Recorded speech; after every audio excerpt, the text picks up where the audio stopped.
So I just want to begin with expressing my gratitude for so many people who have made it possible for me to be here today. I think about my wife and her just support and love for me, and I think about the people who helped get me here and along the way. I'm just so grateful for them. I'm so grateful for this chance to be here with you and to share about something that is really on my heart, something I care deeply about. So, have you ever marveled at the incredible sacrifice that our missionary saints made? They persevere through insurmountable odds and adversities to bring the good news of the gospel of Jesus Christ to the majority of peoples of the world. They are such an inspiration to us. I think of St. Paul and St. Nina. I think of St. Cyril and Methodius, St. Innocent, and I wonder, how were they able to do that? How were they able to? And how can we support our missionaries today to become more like them?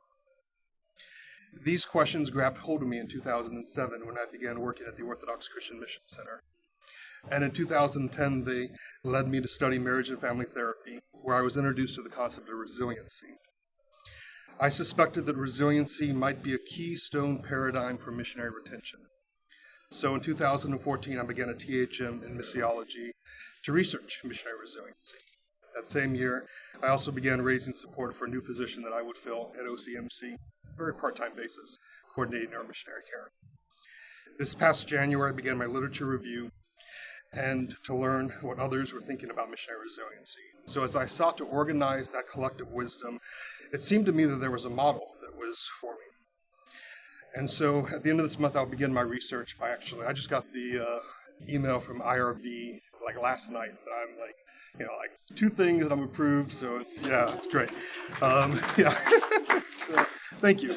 So at the end of this month, I'll begin that thesis research by conducting interviews with veteran missionaries who represent the global missionary community. Today, I'd like to share my initial thoughts by sketching out this 3-part model of the resilient missionary, offer a reflection on how this model connects with our faith as Orthodox Christians, and conclude with both a general and a concrete application. I want to note that I'll be speaking about missionary resiliency in general and not about our Orthodox missionaries in particular.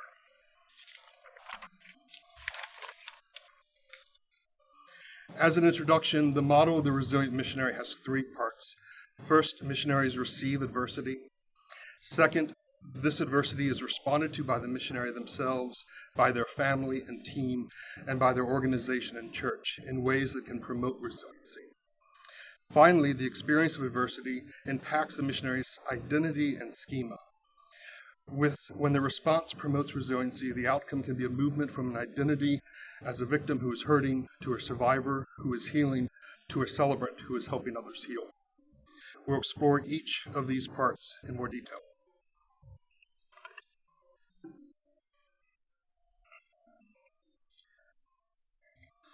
So the first part of the model is that missionaries receive adversity.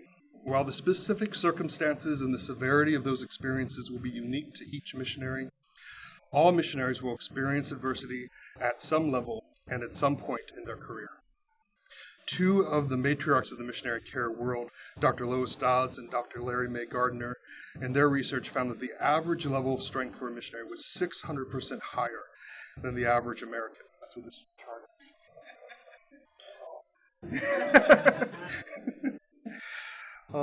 And this stress hit a climax within the missionary's first term of service. They believed that it was the expected stressors of cross-cultural adjustment and external change, which the majority of cross-cultural training addresses, were not the major cause of attrition, but rather it was the unexpected forces that demanded fundamental adaptation in a missionary's core sense of self and schema. While there are varying degrees and types of adversity, all adversity by definition reveals a missionary's natural limit. It is impossible to overcome the adversity without significantly adapting. Sometimes this means changes in mindsets or habits. Other times it means shifts in relationships or acquiring new resources. Almost always it involves multiple changes on multiple levels. And this really is a critical point. Who we are, how we act, what we have is not sufficient to overcome the adversity we face. We need support to adapt. Karen Carr reminds us pastorally that missionaries can carry a burden of shame and guilt over the adversity they experience and their reaction of depression, anxiety, or post-traumatic stress. Therefore, it's important to validate their pain and frame these reactions as the expected reactions to trauma and not as incompatible with resiliency. That's one of the things that's been so fascinating in this process. And every time I talk about resiliency with people, they're like, yeah, I wish I was more resilient. We don't seem to identify ourselves as resilient. So, in this sense, resiliency needs to be conceptualized as an ongoing 2 steps forward, 1 step back process, rather than some kind of demarcated once and done outcome. If all missionaries face adversity, what's the difference between the experience of those who are able to become resilient and persevere? This question takes us to the second part of the model of resiliency promoting responses. As you might imagine, the quality of adversity that missionaries face impacts the totality of their life, physically, emotionally, spiritually, relationally, everything. Therefore, a multi-layered response is essential. When taken as a whole, the literature seems to suggest that the missionary themselves, their family and team, and their organization and church all have a unique role to play in responding to adversity in ways that promote resiliency. We can imagine this as a 3-legged stool. The first leg of the stool is the missionary's own response to their adversity. A foundational resiliency promoting response is identifying the meaning associated with the adversity. That's something that Dr. Rossi reminded us of. Knowing that some greater good or purpose may arise from the ashes of adversity makes the experience of and recovery from far more manageable. So at OCMC, one of the things that we do to promote this is provide opportunities for debriefing following a term of service, for reflecting on the deeper meaning of our missionaries' experience. We also encourage missionary resiliency by offering a training in self-care to new candidates. The second leg of the stool is the response of the missionary's family and their team. Because adversity reveals personal limits, individual responses are often insufficient. I think this is something that as Orthodox we really can appreciate. That we understand ourselves as persons, right? We know who we are in relationship to others. We know that we are delightful because we see that somebody else delights in us. We don't know that otherwise, and so we need other people. For many, this often involves their immediate family, their host culture friends, and ministry team. Karen Carr suggests that both attitudes and beliefs, as well as knowledge and skills, can be gained through training which promotes this relational resiliency. The attitudes and approaches of caregivers is extremely important. Carr and also Bishop Alexander reminded us that Job's friends attempted to offer support in the face of his adversity, but utterly failed. Such relationships, acceptance, and radical empathy are postures that promote healing in the face of adversity. Such relationships marked by trust need to be built long before they are tested.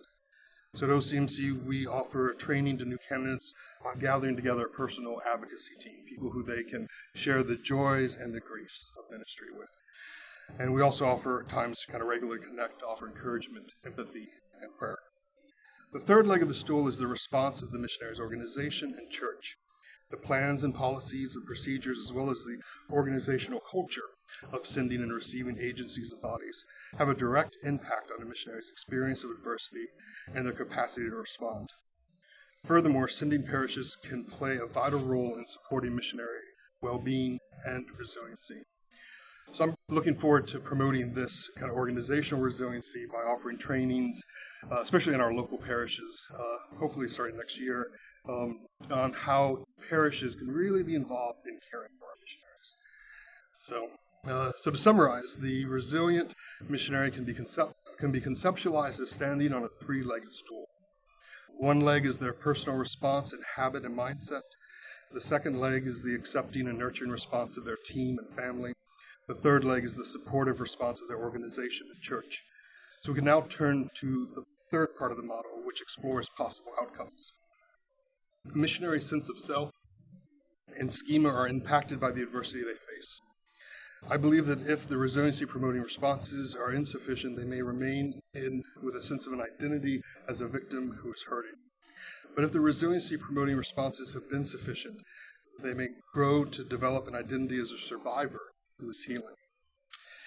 That is to say, and finally, missionaries can actually go on to develop an identity as a celebrant who is helping others heal.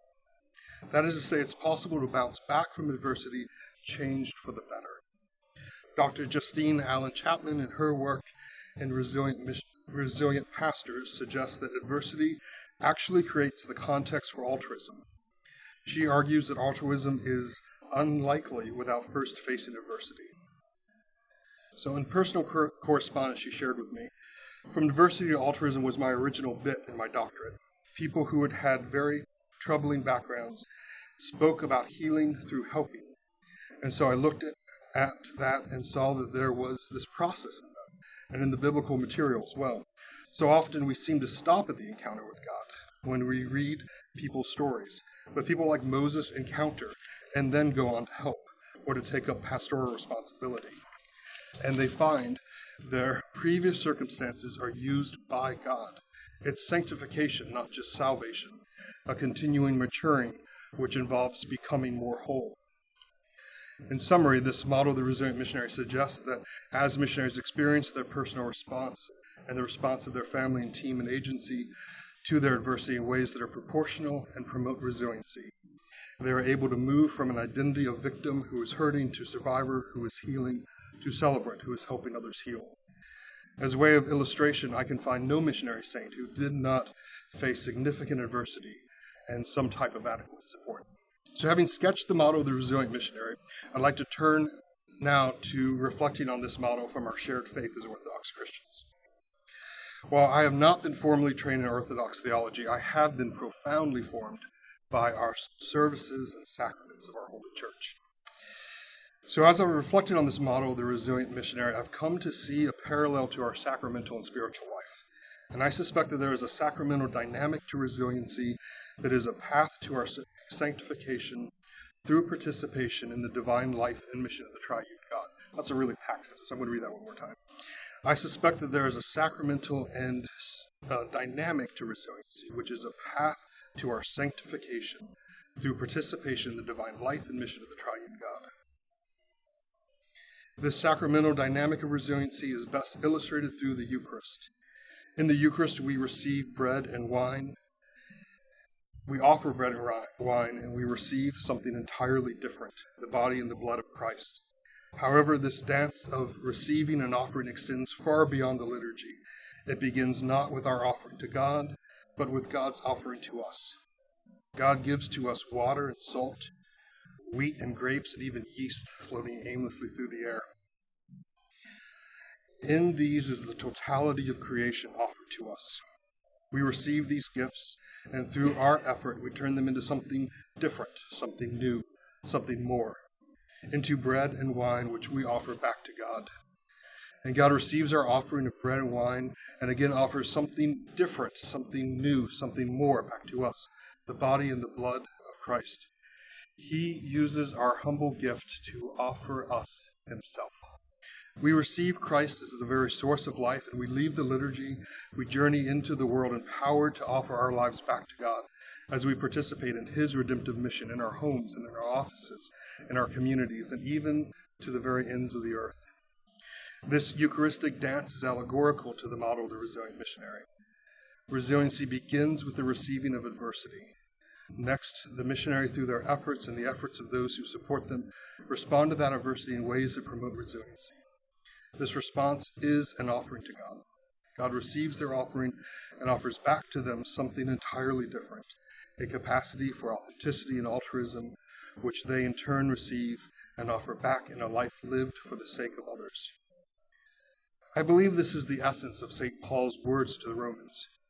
He says, more than that, we rejoice in our suffering, knowing that suffering produces endurance, and endurance produces character, and character produces hope, and hope does not disappoint us, because God's love has been poured out in our hearts through the Holy Spirit, which has been given to us. Without the eyes of faith, none of us would look at bread and wine and believe divinity is present there. and none of us would look at adversity and say, the abundant life is there. Yet both are true. I think this is the foolishness of the gospel, that if you want to save your life, you'll first lose it. And if you want to live, you'll first deny yourself. You'll pick up your cross and you'll follow Christ. As Father Thomas Hopko, blessed memory, liked to say, there is no theosis without kenosis. So I'd like to conclude by offering one general and one concrete application. First, through my research, I really hope to reveal the specific details of this model that are unique to missionaries. I suspect the general outline of the model could also refer to the resilient priest or the resilient caregiver, because each of us face adversity in our vocations and come alongside others in the midst of their adversity. I hope that there's something in this that connects with you personally. I know for myself, exploring this topic has deepened my gratitude for God's providence in my life. I see that my current work is the fruit of adversity that I faced growing up as an MK. I see how God brought a few supportive relationships into my life at such pivotal junctures that helped me become more resilient than I could have been alone. So now I can celebrate these adversities as they fuel my passion to be a member of a family in ministry to families in ministry. And I suspect that there are people who have supported you in your journey. And I hope that you can find time in this busy weekend to just offer some gratitude for them, for the people who helped you get to where you are. Exploring this topic has also helped me to appreciate my current adversities with hope and humility. I know that the challenges I face cannot be carried alone. I must reach out for support. I also have hope that these challenges will build up a deeper resiliency in me and a deeper commitment to live a life that is authentic and altruistic and in union with Christ, participating in his redemptive mission. My prayer is that you would find hope and humility for the things that you're facing now too. Finally, I have a very concrete application. So one of my goals at being at OCAMPR this year was to advocate for our OCMC missionaries. And so I keep a growing database of caring professionals who can offer our missionaries support. Because missionaries have concerns, things like, I'm going to be in the Chicago area and I really need some dental work. Or, we're coming, that's not in my skill set, so, or they have, concerns like, we're concerned about our son and we want him evaluated for learning disabilities. These kinds of concerns, questions really require the deeper, the support of the larger Orthodox community. So, I'm really hoping that maybe 2 or 3 of you would kind of grab me during the break and chat with me, and I can add you to that list. You can also, if you'd like to, text resilient to 313131, and that'll get the ball rolling too. So in conclusion, there is a Japanese art form that's called kintsukuryu, which translates as golden repair. It involves repairing a broken piece of pottery with gold-dusted lacquer. It is also a philosophy that sees brokenness not as something that should be discarded or hidden, but as a treasured history to be honored. For me, it embodies the resilient missionary. The adversity that missionaries face breaks their sense of self and schema, but not beyond repair.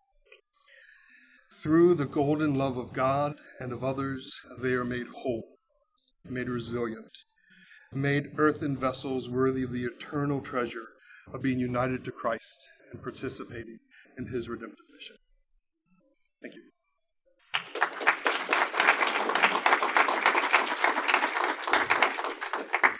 Yeah, so questions?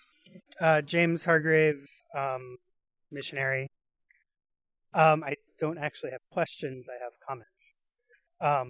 The first is that what Geoff is talking about from my personal experience is so important and so necessary. Missionaries have to raise support, and usually when we talk about support, it means money, and we need prayers. My second year on the field, I faced some adversity that no amount of money could do anything about. But someone from OCMC got me in touch with somebody in this building who, over email and long-distance communication, guided me towards what I needed. And, that's what kept me on the field for a few years longer, not the money that people were giving, which, we need the money. And so talking with Geoff and being part of that network of support for missionaries, yes, that is so crucial. The last thing I wanted to say quickly, you talked about a three-legged stool, and what really struck me about that, so there's 3 legs: support, organization, and church, family and team, mindset and habits. I only have control over one of those legs. So no matter how awesome I am, if those other 2 things aren't happening, I'm balancing on one leg and I'm going to fall. No missionary can possibly serve, preach the gospel, do any of that all on their own power. But thank you again, Geoff, so much. Yeah, thanks, James.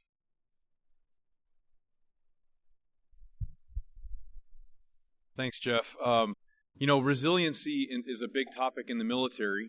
It has been, largely during the War on Terror, 2000, 2001. Some of it started with Vietnam. But really, as a term, it's a big deal now. And I keep running into, in the military, this reductive definition of resiliency, which is we have to bring people to a place where we can keep hitting them ever so hard and repeatedly, but they don't break. That's the definition of resiliency in the military. Yeah. Yeah. And every time I go to these conferences and we talk about resiliency, I keep hearing this theme of we have to give, and we try to do it, cognitively. We have to give people cognitive information that'll then support them, and so we can keep hitting them and sending them back into combat over and over and over, and they won't break, and we can keep getting more and more out of them under increased adversity, which is foolishness. Your presentation and your definition and view, which I think is summed up beautifully in this last slide, this idea of repaired brokenness. The military doesn't want to talk about that. We're too strong to be. Army strong is the theme. It's the theme now, and so we're strong enough not to get broken. We want to keep people from breaking, which of course is just fundamentally impossible, especially given the stress we're putting them under. I really appreciate this model and how you've talked about it. And I'm excited to see you expand it and continue to work with it, because this is a missing element for those of us trying to help people understand resiliency in the military. I know it's definitely in the missionary field, and there are parallels there. And so thank you, and please keep on going. Yeah. Thank you. Thank you, Geoff. This was great. I think you touched on this a little bit with the text resilient. I myself am curious, not only how does one find resilience and support in the field, but preparing for the field as we fundraise or as we discern this calling? Yeah, that's a great question. I think my gut answer to that, which is probably wrong, so I'll give it to you anyways, is this idea of stress inoculation. If you know that something's going to be stressful, when you experience it, it becomes like, oh, I knew this was going to be what it was going to be. It was going to be like this. So that's kind of one of the goals of premarital counseling, right? Is to be able to say like, hey, this is what marriage is going to be like. So you're flooded with hormones right now, but it's gonna, this is what it's going to be like, and you can do it. And so a lot of the, I think that's one element, is just helping people to prepare for the challenges that they're going to face.